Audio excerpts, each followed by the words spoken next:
Now let's walk step by step through issue queue operation with our 4 example instructions. First, you'll notice a difference from our previous example, where here we have now 2 comparators for each source register.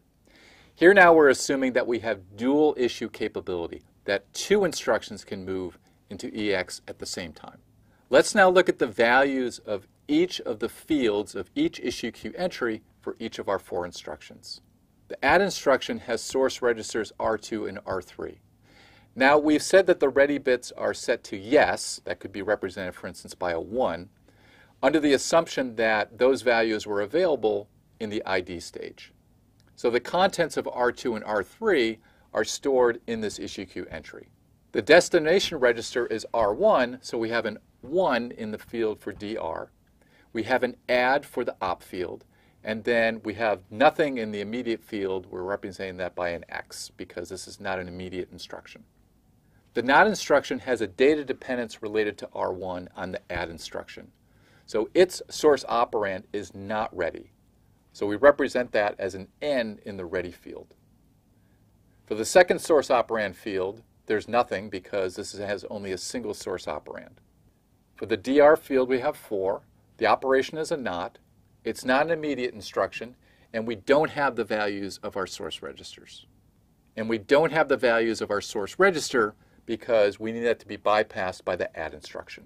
For the AND instruction, like the add, we assume that our 2 source values, R2 and R3, were available during decode. So our ready bits are set, and those values are stored in our issue queue entry. The add instruction has a data dependence involving R5 on the AND instruction, so its ready bit is not set. Because it's an immediate instruction, it has no other source operand, but we have a 2 in the immediate field for this instruction. Now let's assume that the selection logic has selected the add and the AND instructions for execution.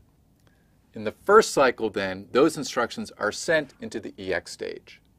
At that time, the destination registers for the add and the AND, namely 1 and 5, are sent back into the issue queue for comparison with the source registers of the other issue queue entries.